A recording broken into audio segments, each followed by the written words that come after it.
gave him to talk. And he started to tell them his own story, that he immigrated to Canada many years ago, and it was in the middle of the 30s. Last 100 years ago, close to 100 years ago, there was a big recession. It was so hard for people to find a job that they don't have to violate the Shabbat, because every job that they would find, people would force them to work Shabbat. If not, we don't need you. So the only work that he was offered was to be a milkman. And he didn't care. He didn't think that he's not respecting or whatever. He worked. He liked his job. He was fine with this. But on Shabbat, he couldn't really work. So he set aside, he separated a special amount of money, which was for him double the amount that working on Shabbat, he had to pay double for a non-Jew to replace him, so that he won't work on Shabbat. And he says, he kept saying to his children, whoever keeps the Shabbat is going to keep him. He's going to take care of him. Don't worry, I do it. It looks like it's hard for me, and I spend a lot of money, and I lose, but don't be afraid. Whoever keeps the Shabbat is going to keep him. Don't worry. He keeps saying that. And he's telling to his children about Hashem, my family, this and that. When they heard this family of this bar mitzvah boy, this special autistic boy, that if you keep the Shabbat will keep you, they understood, what happened to them. They didn't want to send their child to an institution that they would not keep Shabbat over there. And Baruch Hashem, this child, he stayed with them and grew up in spirituality with them. He became a bar mitzvah. Everything is normal. Everything is okay. When the other kids in his stage, in his situation, were already, were not in the same shape anymore. So they felt very emotional by this story that he told them, that whoever keeps the Shabbat keeps them, protects them. So let's finish with what's written in Gemara, Masechet Shabbat. It says there that Amar Rabbi Ishmael ben Rabbi Yossi, עשירים שבארץ ישראל, wealthy people that live in Israel, במה הם זוכים? What is their merit? How come they are so wealthy? So you understand them, he explained, because they do maaser. It says, aser ta'aser כדי שתתעשר. Test Hashem. Give the 10th of all you profit, and you will see that Hashem will make you rich. And so, these rich people that live in Israel, because they give the 10th% of all, whatever they have, they become rich. And he continued asking, what about rich people that live in Babylon? In those days, Babylon was like America of today. What about those people? He says, בשביל שמכבדים את התורה, they honor, they respect the Torah, and therefore they are rich.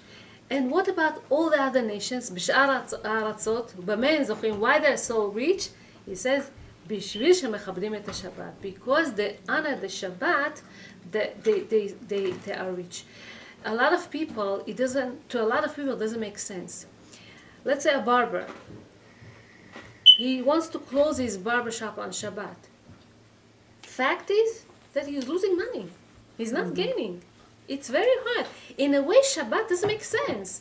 So, should I keep Shabbat and lose money, or should I honor the Shabbat and Hashem somehow will pay me? Sometimes on the spot you don't see the profit.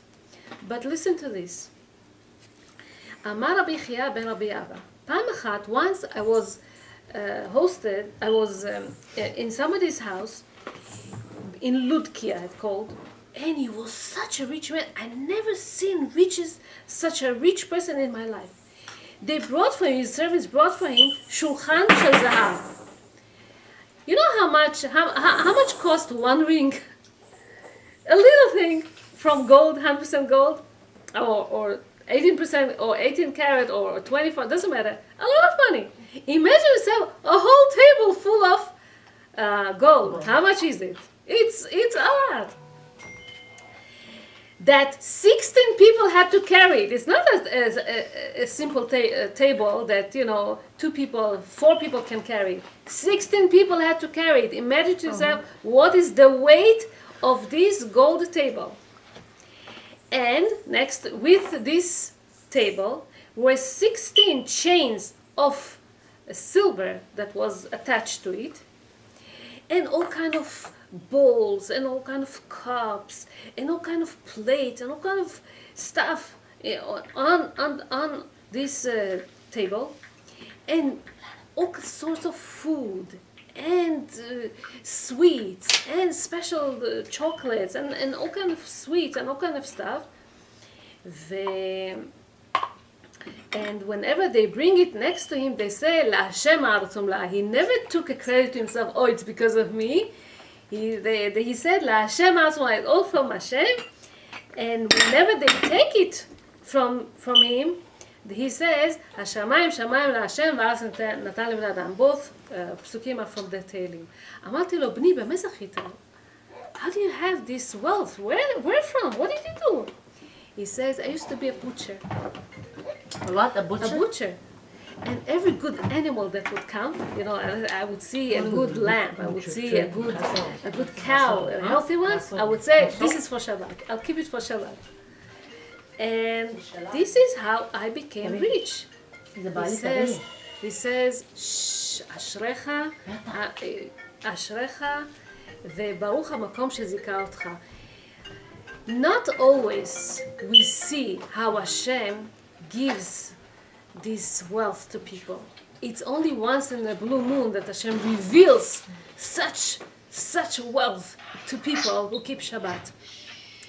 But even though we don't really see it, imagine to yourself what portion, what type of reward you're going to get in the next world, the fact that you keep Shabbat. The fact that you influence other people to keep Shabbat. You teach your children. They will be able to, build homes, houses that keep Shabbat, keep the tradition, keep everything.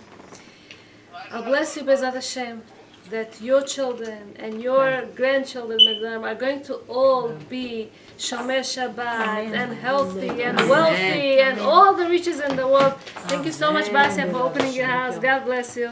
Thank you so much. What are you going to have without the Besurat, The one that we didn't finish.